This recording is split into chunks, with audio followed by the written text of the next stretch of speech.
Okay, so today it's super windy for some reason. Me and Bacon don't know why, but as well talk to you about riding them in the wind. So when it's windy, they can't hear as well, right? Nobody could hear me teaching in the arena today. So the horses are on higher alert because they can't hear a predator, okay? And then because everything's moving around, they can't see the predators as well. And so when it's windy, and it's windy and cold, the horses are on high alert and their instincts really kick in. And they get scared because they think they're going to get eaten, right? Because their instincts say, run, run, that caution tape's going to get you, run. You know, that bull over there is going to get us. Thank goodness he's gone. But the cows still might run at us. So everything in that horse's brain is telling him to run. So what's he need you to do? So today I took, Bacon was in his stall. Oh boy, good job. You're such a good horse. And it was, you know, really windy, so I know he might be a little spunky because he's only 6. So I took him out and I ran him around the arena. And then I grazed him a little after that just to get, you know, to calm him back down after I got that stuff out. And then we tacked him up and I decided I wanted to go on a trail ride. So, of course, going out here, he's looking at more stuff. See him looking off to the left? I don't see anything, but there could be something there. So, instead, I check out what it is, just in case. Then I'm like, well, if your instincts are kicking in, that means I'm not doing a good enough job occupying your mind with other things. So let me occupy your mind. So I'm just going to serpentine back and forth and give him a little job to do and try to get him focused back on his job, which is, you know, the trail. And if they got some energy, it's best if you come out and walk forward and not be holding them back the whole time, because then your energy sometimes will explode, right? So best to come out and just start moving. So this also helps me pick which trail I'm going to go on, because I have choices. And so it's windy. This horse hasn't been out on the trail at all this week because I've been working on arena work. So I'm going to pick a steep trail so that'll get his energy out, right? Instead of a flat one where there's bikes and people and hikers and things flying at us. You know, if I still had to go on that one and they're jumpy, well, then you could always hand walk your horse, because it's better to be safe and ride them another day, but you can still expose them to it and get your exercise in. So now I'm going to kind of leg yield them back and forth, just giving them things to do, okay? So occupy your horse's mind, keep their feet busy. You're trying to wear them out because, again, their brain and their feet are telling them to run. So I come out and I flat walk, or I might do a running walk or a fox trot just to get that energy out, because once I get to these trails it goes down the hill, so that's not going to get the energy out. And the trees and everything, again, are moving all around, so that always makes them more jumpy because they can't tell what's coming to get them and what's not. But the more you take them out in these conditions, then as they get older and more mileage on them, the better they get, because they go, oh, no big deal. They always ride me out here like this and I always survive, so I do okay. So, but just know it is normal when it's windy and cold for your horse to be spookier, jumpy, more reactive to things, and not paying attention. So maybe you have one that is lazy. Well, he might pay less attention, so he might be a little bit more trippy, and you're like, really? Well, you got a lazy, dull one that's not reacting to this wind or anything. It just might be. So just focus on giving them jobs to do. Don't just sit up there waiting for, you know, the tree branch to fall down and you to scream and the horse to take off. Give him little jobs to do. So now watch, I'm going to let go of the reins. So he's not taking off or anything, but he's trying to go left. And you'll see, I'm trying to focus on his head, and he's looking off to the left, so he's something you know, is on the left somewhere that he's seeing. So again, what am I going to do? I'm not going to let him do that. So I shortened up my reins. I'm going to get his head down by putting a little pressure on the reins. And since this isn't real steep right here, I'm going to walk him out, and I'm just going to serpentine, because by serpentine he's got to pay attention where to put his feet over the rocks, and then it goes uphill a little bit there. They kick the rock, and then I might go downhill. So again, give your horse jobs to do. And if you go out with somebody and their horse is really spooky and jumpy, best not to ride with them, or best you both get off and walk, because that one spooky horse is going to set the other one off. That happens a lot. And so, you know, even if you're doing the best job, you could have a bad outcome just because of that other horse is being a goofball. So just remember, assess what's going on in the situation. There's always other days to ride, and no reason to take undue chances if we don't have to. Okay, all right. So say we're riding, and this has happened before. We go to meet somebody, and we've all gotten our horses ready and prepared around pendant or whatever, and we go to meet the person, and their horse is jumping around at their trailer doing all this crazy stuff, and you try to talk them into lunging it at the trailer, but they won't do it.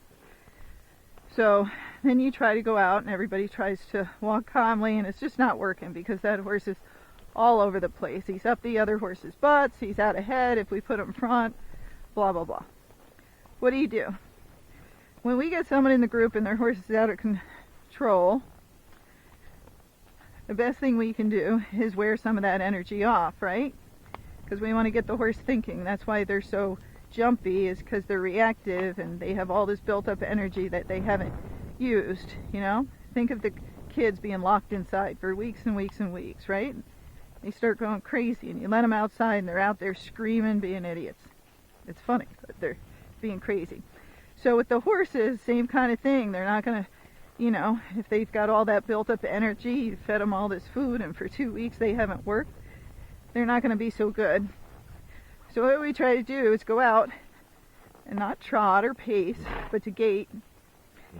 And to gait fast as everybody can without pacing, and wear those horses down. And then again, try to give them little jobs, you know. There's all these trees and stuff over here. You could serpentine around them. You could leg yield around them. Say your horse is fast, you know, even though everybody else is trying to gait. And your horse is way faster because he's wired. Make circles around him. Or, you know, the one person walking down the trail, you just keep walking circles, well, gating circles around them, you know, gate.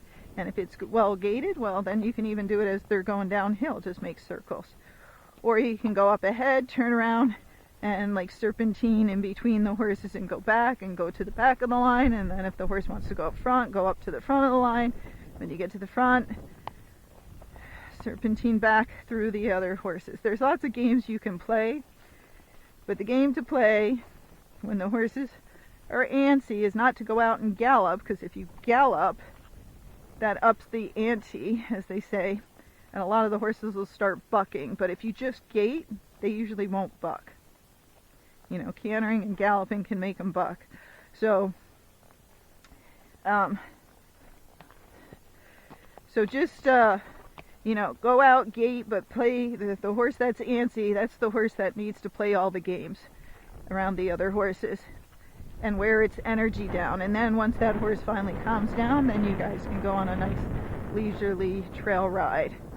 And you know, if the person's not going to do that, then you might want to spend 15 minutes at the trailer and tell them, you know, go gait around the trailer 15 minutes this way, 15 minutes the other way. And after a half hour of gaiting, we'll go out on the trail ride with you, because, you know, you didn't prepare your horse, but we're willing to wait because none of us want to get hurt, and you're our friend, and please don't do that next time. Okay? So just kind of think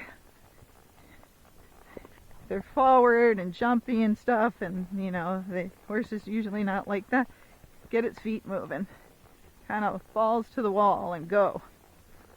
And then they'll all wear out and then calm down together. Okay. So let's talk again about the windy ride. So some people will come out and they'll be on loose floppy reins. You don't want to do that when it's windy and the horses are reactive or forward. And you might think, well, why? Let me see. If you were driving in a car, say you had a big truck, you know, something big and powerful, you're not going to put the seat back so far you can't reach the brakes, right? That you got to shove yourself up there and try to hit the brakes, and then you can't see where you're going because you got to get your foot so low. So with these horses, when they're being spooky or jumpy or just forward, you got to have the reins short enough that you can hit those brakes fast, that you can do a one rein stop if you need to, that you can spin that horse around or disengage its hindquarters if it's going to rear up. But if your reins are so long that when that horse tries something, it takes you a couple of seconds to get the reins and get control, that's too many seconds too late. And again, you just never know what's going to happen on these trail rides. You know, we're riding prey. I think you're riding like a deer. And so you want to be able to control it as quick as you can.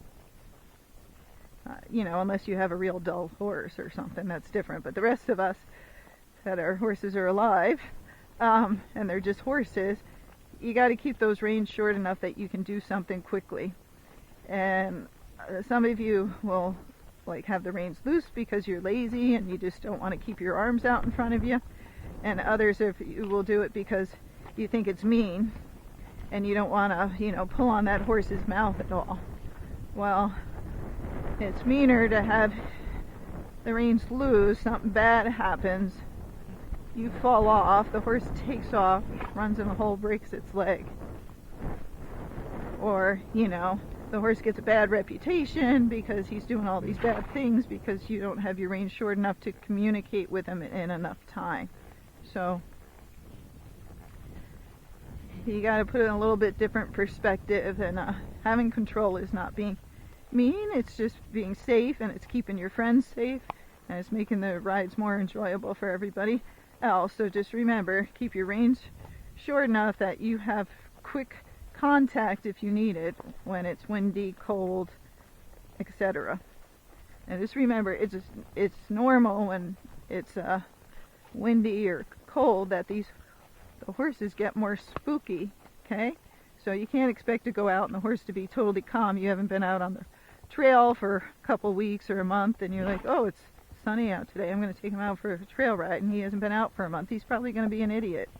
So you got to over prepare him, wear some of that energy out, and you know, if it's going bad, be willing to get off and work through some of it, because they're not motor vehicles, and we know our motor vehicles break and we have to keep them tuned up, right? Every 3,000 to 5,000 miles you go get the oil change, right? But every 3,000 to 5,000 miles with the horses, people don't go get their horse tuned up.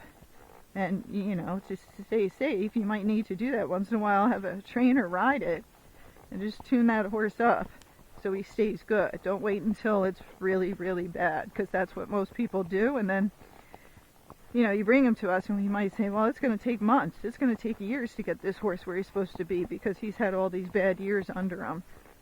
Okay? So, alright, enough with the advice. We're going to ride.